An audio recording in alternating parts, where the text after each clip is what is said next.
Greetings and welcome to another edition of the Fan Perspective. I am your host Nathan Lyle, and this year first I must say that I am in no way affiliated with the Associated Press, the NFL, or any of their major sponsors, and the views and opinions in this video do not represent any source other than the man speaking, blah blah blah blah blah. Anyways, this is the Fan Awards, and today we are doing Receiver of the Year, and the nominees are, first, Calvin Megatron Johnson, wide receiver for the Detroit Lions, drafted in the first round of the 2007 draft, second overall. He brings the total package when it comes to physical capabilities.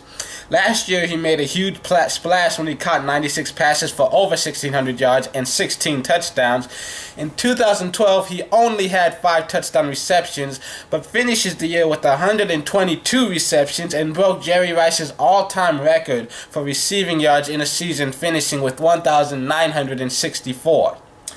Next, we have A.J. Green, wide receiver for the Cincinnati Bengals. Drafted in the first round of the 2011 draft, 4th overall. He had a spectacular rookie season, catching for over 1,000 yards, even got to the Pro Bowl. This year, he improved on those numbers, finishing with 97 catches for 1,350 yards, and tied for 4th in the league with 11 receiving touchdowns.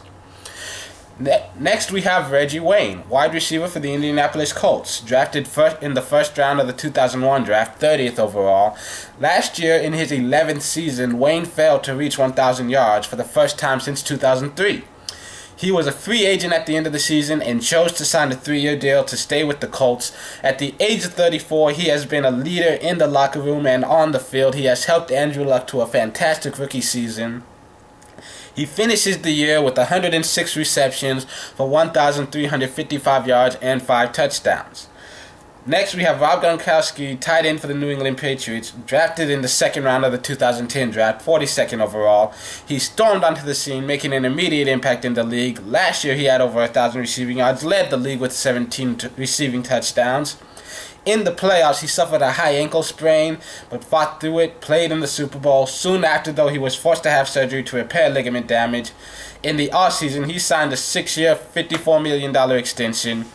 And this season, he struggled through injuries, but he fought through, kept playing, and he had 53 receptions for 748 yards, but was tied for first in the league with 10 touchdowns before an injury to his forearm caused him to miss the last 6 games of the season. And then we have Jason Witten, tight end for the Dallas Cowboys. Drafted in the 3rd round of the 2003 draft, 69th overall, Jason Witten has been one of the most consistent players in the NFL throughout his career. Season after season, he keeps getting 60-plus receptions, and he was selected to 7 straight Pro Bowls from 2004 to 2010. This season, however, he quietly had a huge year, breaking the record for receptions by a tight end, which was previously 102 by Tony Gonzalez, and he also passed Michael Irvin out to become the Cowboys' franchise record holder for career receptions. He finishes the season with 110 receptions for 1,039 yards and 3 touchdowns. And then Wes Welker, he quietly had a great season. We're used to him getting 100 receptions every year, so you really don't even know it. I mean, he quietly had a great year, and he finishes the season tied for 2nd in the league with 118 receptions, and he also has 1,354 yards, 6 touchdowns. So who gets it? I think the answer is pretty obvious. All of these are great players, and everyone deserves recognition for what they did. Like, Welker, Witten, they were getting target after target, but they really didn't do much with those targets. Not a high average, didn't get into the end zone a lot. Gronk, the injury, I nominated him before he got the injury, and that kind of diminished his numbers, so his season total really isn't anything, especially when you know what he's capable of. And so that leaves Reggie Wayne, A.J. Green, and Megatron.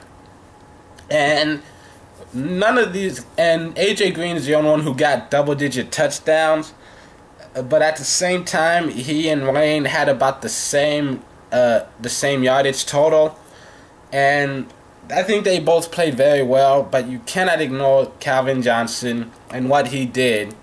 leading the league in receptions, breaking a record that was held by Hall of Famer Jerry Rice, who is the best receiver to ever play the game. Megatron, he's proving last season and this season that it doesn't matter what you do, how many players you put on him, you can't cover this guy. He will beat a triple team, he's coming down with every ball. He's a fantastic playmaker. He's just proving game after game, play after play, that he is the best receiver in the league. He's already cementing his Hall of Fame legacy.